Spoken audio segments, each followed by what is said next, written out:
어버이 주일을 맞이해서 어떤 말씀으로 은혜를 나눌까 하는 중에 바르실레라는 이름이 생각이 났고, 이 바르실레에 대한 기록이 많지 않지만 제게 큰 은혜가 되었습니다. 함께 은혜를 공유하는 시간이 되었으면 좋겠습니다. 여러분, 함께 본문을 읽은 대로 보면은 바르실레는 왕이 함께 가자는 말에 나이도 늙고 함께 가는 것이 왕에게 누를 끼치는 일이 되지 않을까 하여 가지 않겠다고 정중히 사양을 합니다. 그런데 그 말 끝에 왕의 종 김함이 여기 있습니다. 김함을 데려가십시오. 자기 아들을 데려가 달라는 부탁을 하게 되는 것이죠.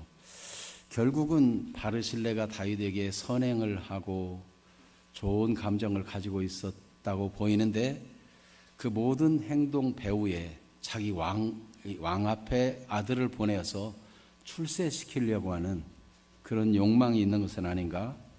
결국 바르실레의 모든 선행은 아들을 청탁하려는 의도가 아닌가? 얼핏 읽으면 그렇게도 보일 수 있습니다. 과연 그러한지, 오늘 아버지 바르실레에 대해서 성경이 무엇이라고 기록하고 있는지, 다음으로는 다윗 왕이 볼 때 바르실레는 어떤 사람인지,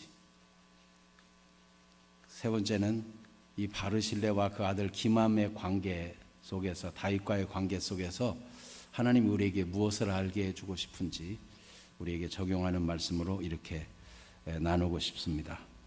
먼저는 아버지 바르실레에 대한 기록이 오늘 본문에 나오는데, 그는 길르앗 로글림에 거주하는 사람이라 기록되어 있어요. 왜 길르앗 로글림에 거주하는 사람이라는 기록을 특별히 하고 있는 것일까요?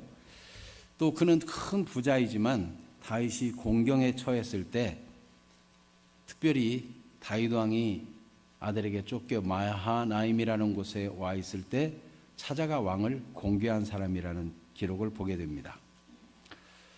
또 이 전쟁에서 다윗 왕의 군대가 승리하고 예루살렘에 복귀하려고 할 때 많은 사람들이 찾아왔는데, 그 중에 바르실레도 찾아와서 왕의 귀환을 배웅하는 그런 모습을 성경이 기록하고 있습니다. 무슨 의미가 있는지.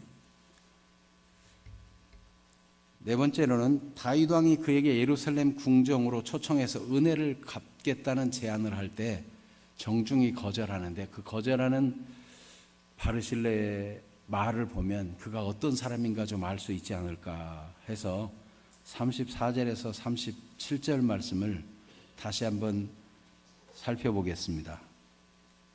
바르실레가 왕께 아뢰되 내 생명의 날이 얼마나 있사옵겠기에 어찌 왕과 함께 예루살렘으로 올라가리까? 바르실레의 나이가 얼마래요? 네, 내 나이가 이제 80세라.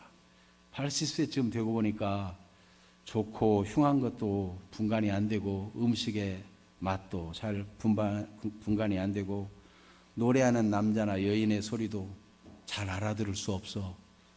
이게 귀가 점점 어두워지고, 그런데 이제 내가 왕과 함께 가서 어찌 왕에게 누를 끼치겠습니까? 이렇게 겸손하게 이야기합니다. 그러니 청하건대 당신의 종은 돌려보내시고 나는 부모의 묘 곁에서 죽으리 합니다. 이렇게 사양하는 내용을 볼 수 있죠. 얼마나 정중합니까? 사람이 큰 부자지만 겸손하고 정중하고 예의 있는 그런 바르실레의 모습을 우리는 볼 수 있습니다. 그런데 문제는 자기가 가지 않는 대신 김함을, 자기 아들 김함을 데려가 달라는 것입니다. 왕의 누를 끼칠 수 없다는 말은 거칠에 불과하고, 자기 아들을 왕 곁에 두어서 누를 끼쳐서라도 자식 출세시키고자 하는 아비의 욕망이 드러나는 것일까? 우리가 여기까지 보면 진짜 그럴까 하는 의심이 들 수도 있습니다. 그래서 이 다윗 왕과 바르실레의 관계를 나타내는 성경 구절을 더 찾아봤어요. 열왕기하 2장 7절에 보면 왕은 바르실레와 그 후손의 선행을 후대에게 알려주고 싶은 마음이 간절했어요. 너무 고마우니까. 그래서 열왕기하 2장 7절에 보면 다윗이 솔로몬에게 죽기 전에 유언하는 말씀이 나옵니다. 열왕기상 2장 7절 말씀을 같이 읽어볼까요? 마땅히 길르앗 바르실레의 아들들에게 은총을 베풀어 그들이 내 상에서 먹는 자 중에 참여하게 하라. 내가 내 형 압살롬의 낯을 피하여 도망할 때 그들이 내게 나왔느니라. 이 말씀을 자세히 보면 바르실레만 마하나임에 온 것이 아니고 그들이 내게 나왔느니라 하는 것을 보니까 그들이 누굴까요? 바르실레의 아들들에게 은총을 베풀라고 말하면서 그들이 내게 나왔다 하는 걸 보면 바르실레의 아들 기맘과 다른 아들들도 왕이 공경에 처해서 마하나임에 있을 때 찾아와서 공개했다는 것입니다.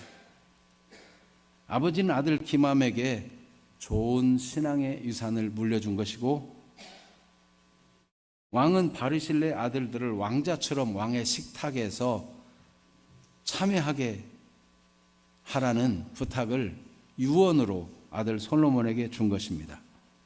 그러니까 다윗 왕은 그때 얼마나 고마웠는가 하는 걸 알 수 있어요. 얼마나 고마웠겠어요? 그 상황이 아들 압살롬이 반역을 일으켜가지고 점점 반역하는 일이 커지더니 막상 반역을 일으키니까 다윗 왕은 왕궁을 비우고 살기 위해서 도망쳐야만 되었던 사실이 있습니다. 재판하는 날이면 압살롬이 와서 재판하러 나오는 사람들에게 와서 손을 잡고 입을 맞추고 그러면서 나라면 이렇게 판결하지 않았을 텐데 이러면서 사람들의 마음을 빼앗기 시작했어요. 압살롬은 사람들의 마음을 얻기 위해서 얼마든지 거짓말도 하고 아부도 떠는 사람이었어요.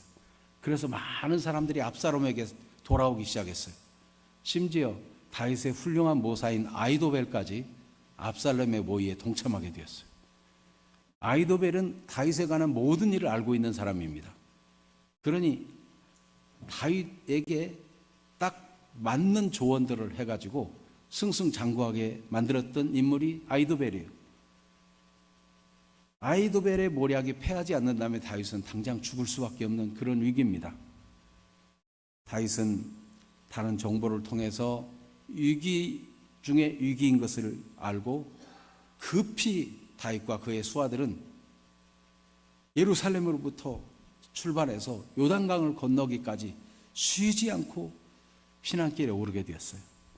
다윗 왕도 지치고 그의 수하들도 군사들도 다 지치고 아들이 반역을 일으켜가지고 쫓겨나가는 그 길이 다윗도 얼마나 사기가 떨어지고 낙심했겠으며 다윗 왕을 따르는 군사들도 얼마나 절망적이고 이제 압살롬이 그 많은 군대를 가지고 덮치면 몰살당할 수밖에 없는 그런 위기의 순간 마하나임, 요단강을 건너 마하나임에 있었던 때인 것입니다. 그때 바로 그 외롭고 힘든 순간 바르실레가 다른 사람들과 함께 다윗 왕을 찾아와 유문하고 격려하는 일을 한 것입니다. 그 내용을 사무엘하 17장에는 이렇게 기록하고 있습니다. 그가 가져온 물품들, 음식들을 기록하고 그때 바르실레의 심정이 어떠했던가를 성경이 기록하고 있는데 사무엘하 17장 28절에 보면 침상, 얼마나 피곤하실까. 침상을 통째로 들고 왔어요. 대야와 질그릇도 가져왔어요. 씻지도 못하고 급히 황급히 피하느라고. 왕이 체면이 있고 그럴 텐데 얼마나 꼬지지하겠는가. 배려하는 마음, 대야와 질그릇과 밀과 보리와 밀가루와 볶은 곡식과 콩과 팥과 볶은 녹두와 꿀. 피곤하고 지칠 때 꿀 한 술을 먹으면 얼마나 피로가 풀리고 힘이 납니까? 버터와 양과 치즈를 가져다가 다윗과 그와 함께한 백성에게 먹게 했어요. 이 사람은 큰 부자인데 이런 위기의 때 이런 일을 한 것은 이는 그들 생각에 백성이 들에서 시장하고 곤하고 목마르겠다. 얼마나 황급히 쫓겨나 쉬지 않고 달려와 마하나임에 와서 지쳐있는 그들을 생각할 때 이 바르실레의 마음이 진정으로 다윗과 그와 함께한 사람들을 생각하는 그런 따뜻한 마음을 가진 것입니다. 그런데 여러분, 이 마하나임에서 이 일은 이게 마음이 있다고 쉽게 할 수 있는 일은 아니었어요. 왜냐하면 얼마 있지 않아서 이 길르앗에 압살롬의 군대가 도착했기 때문입니다. 만약 압살롬에게 발각이라도 되면 이 바르실레의 집안은 몰살당하는 거예요. 그런 위기 속에서도 바르실레는 다윗을 도우려고 왔던 것입니다. 바르실레의 진정성을 알 수 있는 대목이죠. 정말 힘들고 어려울 때, 절망적일 때, 그때 함께하고 도와준 인물이라는 것입니다. 링컨이 정적들에게 공격을 당하고 정치적으로 어려운 상황에 처하고 전쟁을 만나게 되는 그런 위기를 만났을 때 정치적인 정적이었던 윌리엄 시워드는 이전에는 정적이었으나 링컨을 지지하고 조언하고 진정으로 도움이 되었다고 합니다.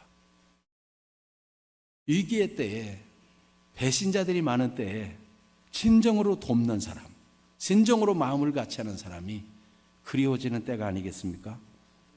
우리나라도 정치적인 상황이 얼마나 어지럽고 사람들은 이쪽으로 저쪽으로 갈라지고 어디에 마음 둘 줄 알지 못하고 어느 편에 서는 것이 유리할까, 이런 것으로 선택하려고 하는 그런 때에 윌리엄 시워드는 평상시에는 정적이었지만 그는 진심으로 링컨을 돕는 사람이었습니다. 바르실레가 진정으로 지금 어려운 상황에 있는 다윗 왕을 돕습니다. 다윗 왕은 40년간 왕으로 통치했는데 헤브론에서 7년 반, 그리고 예루살렘에서 나머지 기간을 합해서 40년, 그가 왕위에 앉을 때가 30세였어요. 그러니까 지금 이렇게 압살롬의 반역으로 도망가 마하나임에 머물 때 그 나이는 약 60대쯤 되었을 것으로 보입니다. 당시 60대 노고를 거느리고 힘든 상황에서 얼마나 비참하고 초라했겠어요. 그런 다윗을 찾아와서 80세의 노인인 바르실레가 이렇게 음식들을 가지고 와서 침상까지 가져와서 자기 아들들과 함께 와서 공개하는 모습, 다윗에게는 잊을 수 없는 일인 것입니다. 얼마나 감사했겠어요. 그가 길르앗 사람이라고 기록되어 있는데 이 말은 그가 유다 지파가 아니라는 뜻이에요. 요단 동편에는 르우벤 지파, 갓 지파, 므낫세 반 지파가 살고 있어요. 곧 유다 지파가 아닌데도 불구하고, 혈육이 아님에도 불구하고 진정으로 다윗의 통치가 하나님의 나라를 구현하는 통치인 것을 알고 다윗을 진정으로 도운, 진정으로 하나님 나라를 구하는 하나님의 사람이었다, 이렇게 바르실레를 평가할 수 있겠습니다. 그는 거절하는 것을 보니까 얼마나 경건한 사람인가 짐작할 수 있어요. 지금도 나이가 많아도 한 자리 하겠다, 내가 대통령 하겠다, 또 기회만 되면 뭔가 차지해보겠다 하는 그런 야욕을 가진 사람이 얼마나 많습니까? 나이가 들수록 노욕이 더 증가하는 경우가 많습니다. 그런데 바르실레는 왕이 예루살렘에 함께 올라가자, 거기서 내가 그 은혜를 갚겠다, 내가 너를 공개하고 돌보겠다, 이렇게 얘기하는데도 바르실레는 사양하고 거절합니다. 그 거절하는 이유를 보니까 자기 분수를 아는 거죠. 그는 부자이고 얼마든지 이제 큰 겁으로 살았기 때문에 권력도 한번 거머쥐고 싶은 야망이 있을 수 있어요. 그런데 내가 이 나이에 왕에게 누가 되어서 되겠습니까? 그러면서 그가 하는 말 중에 한마디가 중요한 말이 있는데,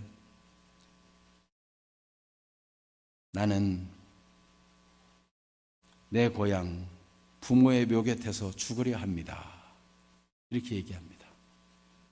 이 말은 이제 나는 죽는 일밖에 없습니다, 그런 의미라기보다는 하늘의 소망을 나타내는 거예요. 이스라엘 백성들이 가족과 함께 같은 묘지에 묻히기를 원하는 것은 이 공동체가 주님의 때에 함께 하나님 나라를 경험하고 함께 은총을 누리고 싶은 소망을 나타내는 것입니다. 그래서 요셉도 그의 조상들이 있는 묘실에 묻히기를 원해서 애굽 땅에 장사 지내지 말고 하나님이 너희를 권고해서 이 애굽에서 나가게 하는 날이 있는데 그때 내 뼈를 가지고 나가달라고 부탁하는 거 아닙니까? 조상들과 같은 소망을 가지고 표현한 것입니다.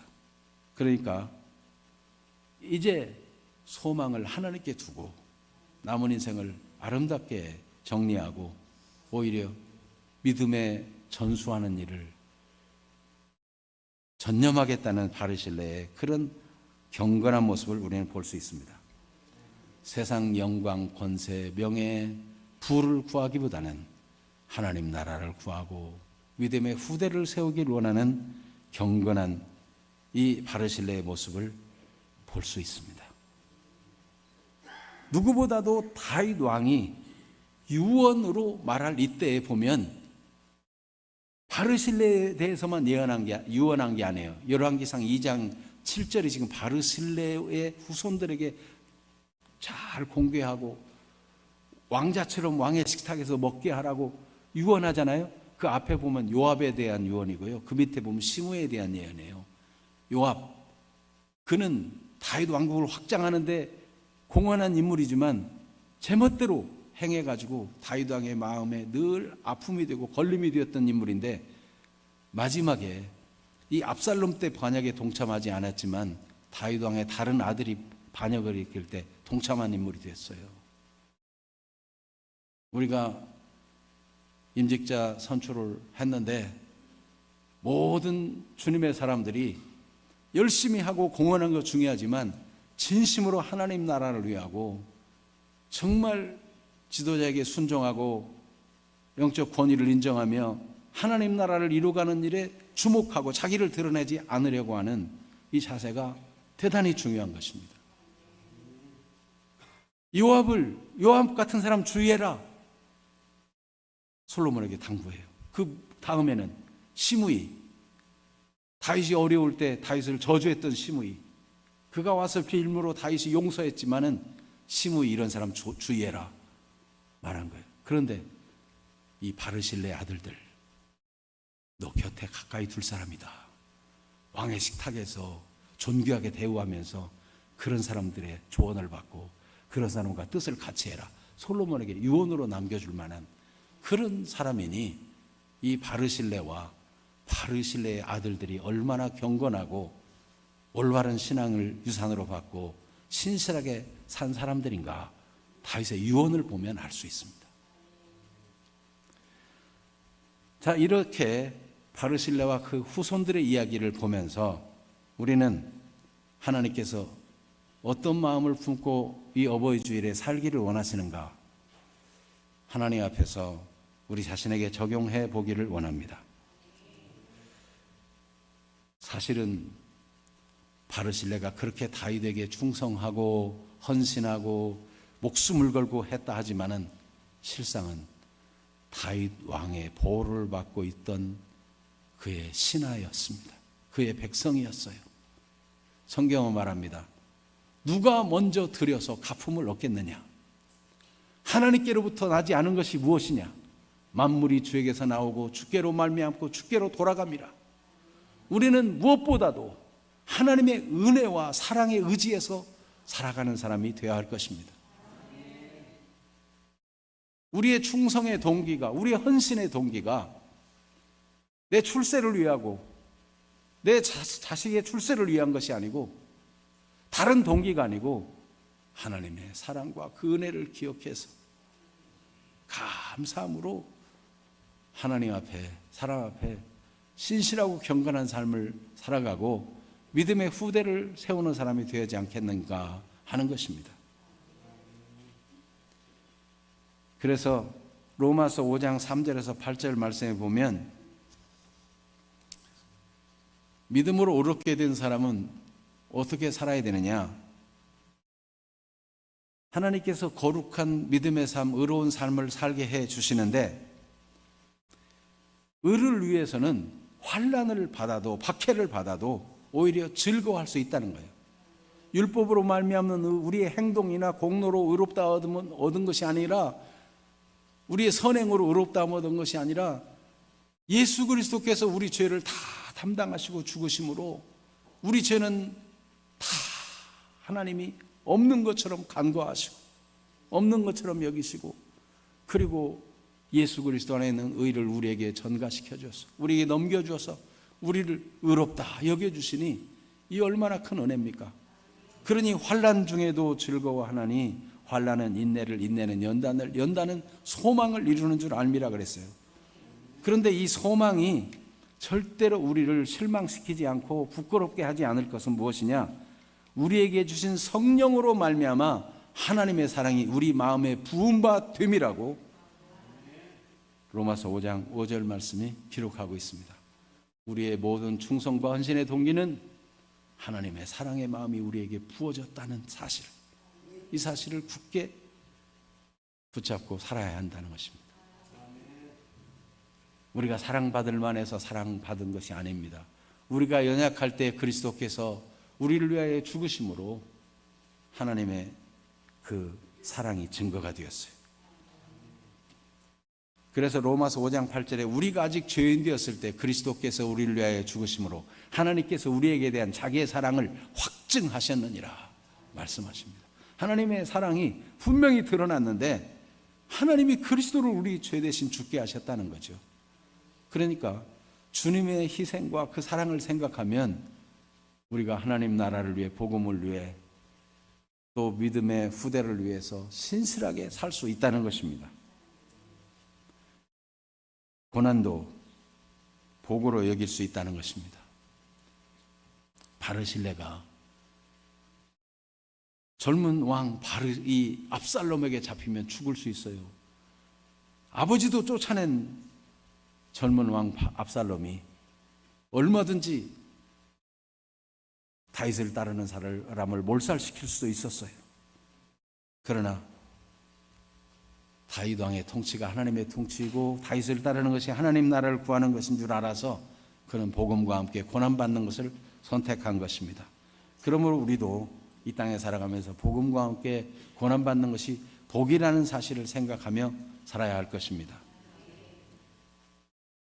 디모데후서 1장 8절에 복음과 함께 고난을 받으라 라고 디모데에게 바울 사도는 권면하고 있고, 빌립보 1장 29절에도 보면 그리스도를 위하여 너희에게 은혜를 주신 것은 다만 그를 믿을 뿐만 아니라 또한 그를 위하여 고난도 받게 하려 하심이라 그랬어요. 로마서 8장 17절에도 자녀이면, 하나님의 자녀이면 상속자, 곧 하나님의 상속자요 그리스도와 함께한 상속자니 우리가 그와 함께 영광을 받기 위하여 고난도 함께 받아야 할 것이라 그랬어요. 여러분, 복만 생각하지 말고 그리스도와 함께 고난도 있다는 사실을 마음에 두어야 됩니다. 다윗 왕이 그렇게 바르실레를 고맙게 여기는 데는 어려운 때에 목숨을 걸고 찾아와 진심으로 도운 그런 바르실레에 대한 고마움, 고난도 함께하는 바르실레에 대한 고마움을 마음에 담고 있는 것입니다. 바르실레는 겸손하고 이타심의 사람이라 볼 수 있습니다. 그는 자기보다 자기 아들 후대로 믿음을 전수하면서 더 신실하게 다윗과 같은 경건한 사람 가까이에서 어려울 때 다윗을 도울 뿐만 아니라 다윗으로부터 선한 영향력을 받고 그렇게 잘 세워지기를 원하는 그런 마음이 바르실레에게 있었던 것이죠. 아버지는 자기가 출세하는 것보다 아들을 믿음으로 잘 세워주고 더 잘 세워주고 싶었어요. 그는 자기가 더 움켜쥐고 자기가 권세를 얻고 이루려고 하는 것이 아니라 오히려 복음적인 삶은 더 가지려는 삶이 아니고 베풀고 나눠주는 삶인 것입니다. 내어주는 삶인 것입니다. 바르실레는 그와 같이 그는 행동하였습니다. 우리 또한 그와 같이 어떤 상황 속에서라도 겸손하고 낮아지고 주님의 마음을 품어서 주님께서 우리를 사랑하는 것처럼 우리도 이웃을 사랑하는 그런 마음을 가져야 되겠습니다. 빌립보서 2장에는 너희 안에 이 마음을 품으라 곧 그리스도 예수의 마음이니라고 증거하면서 6절에서 8절에 보면 그리스도께서 근본 하나님의 본체시지만 하나님과 동등됨을 취할 것으로 여기지 아니하시고 오히려 자기를 비워 종의 형체를 가지사 사람들과 같이 되셨고 사람의 모양으로 나타나사 자기를 낮추시고 죽기까지 복종하셨으니 곧 십자가에 죽으심이라 그랬어요. 주님의 마음, 자기를 낮추시고 하나님의 뜻을 따라 죽기까지, 십자가에 죽기까지 복종하셨어요. 하나님은 이와 같이 자기를 낮추고 겸손하고 오히려 다른 사람을 세워주는 사람을 높여주십니다. 이 8절 다음에는 하나님이 그리스도를 모든 이름에 뛰어난 이름을 주셔서 하늘에 있는 자들과 땅에 있는 자들과 땅 아래에 있는 모든 자들 위에 뛰어난 이름을 주시고 그 앞에 다 경배하도록 만들었다. 하나님이 그를 지극히 높이셨다 기록하고 있습니다. 그러므로 여러분 주님의 마음을 품고 자기를 낮추고 다른 사람을 섬기고 세워주는 사람은 하나님이 지극히 높여주는 사람이 된다는 것입니다. 바르실레가 이렇게 자기 욕망을 절제하고 오히려 믿음의 후대를 잘 세우고 정말 다윗이 어려울 때 자기 아들이 자기를 반역하고 죽이려 했기 때문에 다윗은 무슨 일에도 상처가 많을 거예요. 얼마나 마음이 힘들겠어요.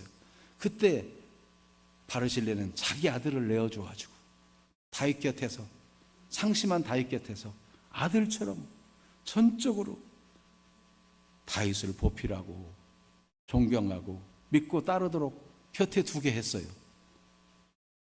아들 기맘을 누를 끼치고 아들을 성공시키려고 보낸 것이 아니라 진정으로 다윗을 돕는 자가 되기 위해서 보냈어요. 그 신실함이 얼마나 다윗에게도 전달되었던지 다윗은 열왕기상 2장에서 유언을 통해서 말했잖아요. 이 바르실레 아들들을 왕의 식탁에서 먹게 하라. 그것을 계속하도록 이 바르실레 아들들을 지극히 높여주시는 하나님의 역사를 보게 되는 것입니다. 하나님은 지금도 살아계십니다. 하나님 모든 것 진실을 알고 계십니다. 진실로 자기를 낮추고 겸손하고 베푸는 사람이 될 때 하나님은 그 선행을 기억해주고 높여줄 것입니다. 이런 아름다운 미덕이 자녀들이 보고 배우는 거예요. 부모의 말을 통해서 자녀가 변화된다기보다 자녀들은 부모의 뒷모습을 보고 배우는 거 아니겠습니까? 바르실레 아들들을 그같이 하라고 얘기한 것 보면은 기맘이 그렇게 잘했을 뿐만 아니라 다윗 왕은 또 다른 아들들도 예루살렘에 오게 해가지고 또 그들과도 함께 했던 것 같아요. 그런데 그 아들들이 다 한결같이 정말 다윗을 돕고 하나님 나라를 구하는 그런 아들들이었다 하는 것을 열왕기상 2장의 말씀을 통해서 짐작할 수 있습니다. 그런데 여러분 반대로 이렇게 생각할 수도 있잖아요. 바르실레 아들들이 말하기를 기맘과 모든 아들들이 말하기를 아버지 지금 노인 다윗을 따를 때가 아닙니다. 다윗의 시대는 저물었습니다. 저 똑똑한 아이도벨도 압살롬을 따르는 거 보십시오. 대세가 이미 압살롬에게 기울었습니다. 다윗 왕을 찾아가면 안 됩니다. 압살롬에게 가야 됩니다. 이렇게 말할 수도 있었을 것입니다. 그런데 기맘과 그 아들들은 그렇게 하지 않았어요. 부모를 공경하는 기맘과 그 형제들은 다 아버지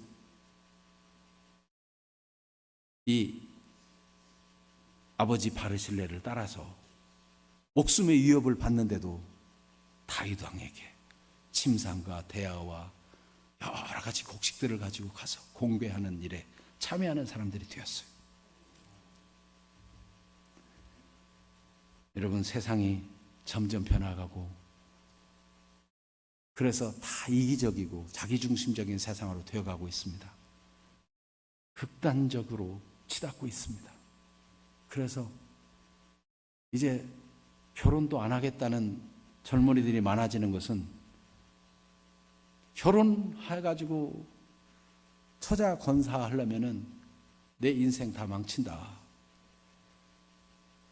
장가가지고 마누라 때문에 자식들 때문에 고생하는 사람들을 보니까 나는 내 인생 즐기기 위해서 결혼하지 않겠다. 이런 청년들, 이런 아가씨들, 내가 뭐 때문에 남편 시중 들고 평생 고생하느냐? 내 몸 망가지게 왜 결혼을 해서 부부가 즐거우면 되지? 자녀를 낳아가지고 몸이 망가지고 예쁜 몸매가 이상해지느냐? 자식 안 낳고 살겠다. 그런 시대를 만났어요. 이런 때에 아버지께 순종하고 부모에게 순종하고 이게 옳다. 하나님의 약속에 보면 내 아버지와 어머니를 공경하면 내가 잘 되고 땅에서 장수하리라. 이 말이 우습게 여겨지는 시대를 만났어요. 내가 주식 투자하고 내가 사업 잘하면은 내가 잘 되고 잘 먹고 잘 살지. 뭐 부모 공경이 뭐 필요가 있어. 이런 시대를 만났어요. 여러분, 그런데 모든 세상을 지으신 분이 하나님이시고 경제를 실물 경제라 하잖아요. 이 경제가 움직이는 것, 이거를 단 몇 분 후에도 알 수가 없어요. 하나님이 우주의 통치자이시고 지금도 세상을 다스리는 분이십니다. 하나님 없어도 내가 열심히 살면 다 잘 살 수 있을 것 같은 용기와 패기가 젊은이들에게 있을지라도 하나님이 살아계십니다.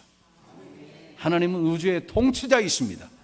하나님을 높이고 하나님을 순종하는 자에게 하나님은 약속대로 복을 주시는 분이십니다. 하나님을 믿으시기를 바랍니다. 때때로 육신의 생각을 거스르고 하나님 말씀을 따르는 것이 세상에서 뒤처지는 것 같고 바보같이 보일지 모릅니다. 그러나 바르실레의 아들들은 아버지를 따랐고 신정으로 다윗을 돕는 자가 되었고 하나님 나라를 구하는 사람이 되었어요. 그는 기념 이름이 될 만큼 다윗 왕이 유언으로 남겨줄 만큼 그렇게 귀중한 믿음의 가문이 되었어요. 왕이 어려움을 당할 때 돕는 모습을 직접 보인 바르실레는 진정으로 믿음을 전수했다 볼 수 있어요. 그러니까 믿고 보낼 수 있는 아들이 기맘이었던 거죠. 못난 아들, 못났지만은 왕 곁에서 출세하라 보낸 게 아니고 나와 똑같은 마음으로 다윗 왕을 섬기고 돕고 위로하고 격려할 아들이다. 이렇게 믿고 보낸 것입니다.